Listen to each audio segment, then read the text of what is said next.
অষ্টমী স্নান আমাদের মনে হয়েছে ময়মনসিংহ সিটি কর্পোরেশনের প্রত্যেকটা কর্মচারী কর্মকর্তাবৃন্দ তাদের নিরলস প্রচেষ্টার মাধ্যমে মানুষ যদি নির্বিঘ্নে এই অষ্টমী স্নান করতে পারে সনাতন ধর্মী লোকজন, এবং তারা তাদের জায়গায় দাঁড়িয়ে এবং একটি মানুষও তাদের কোনো অসুবিধা হয়েছে বলতে না পারে, আমরা সকল ধরনের চেষ্টা করেছি।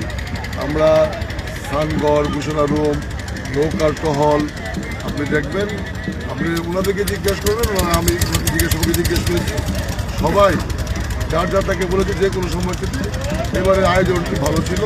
আমাদের পুলিশ প্রশাসনের সহায়তা ছিল, জেলা প্রশাসনের সহায়তা ছিল, কিন্তু মূল কাজটা বলেছি সিটি কর্পোরেশনের এই সারা রাত আমাদের পরিচ্ছন্নতা কর্মীরা এই জায়গাটি পরিষ্কার করেছে। আমাদের ইঞ্জিনিয়ার ডিপার্টমেন্ট, বিদ্যুৎ ডিপার্টমেন্ট, সব ডিপার্টমেন্টের লোকজন, আমাদের বিসিএস কর্মকর্তা আছে, সবাই মিলে যারা ময়মনসিংহ পরিবার আমরা নিরলসভাবে চেষ্টা করেছি।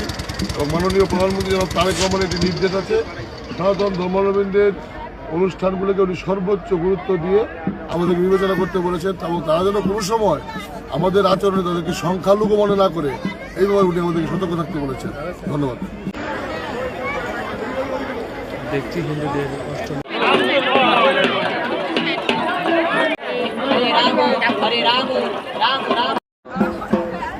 ময়মনসিংহ সিটি কর্পোরেশনের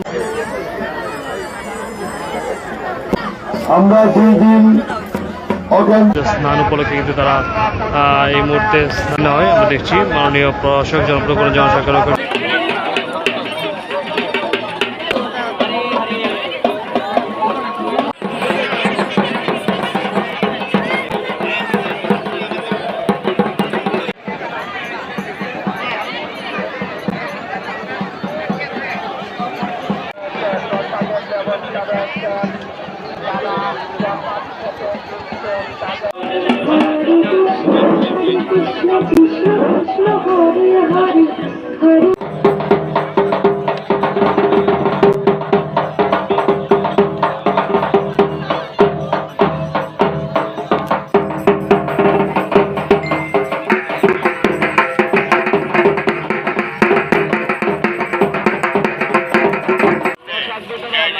মাধ্যমে নয়নের কাজ চলছে।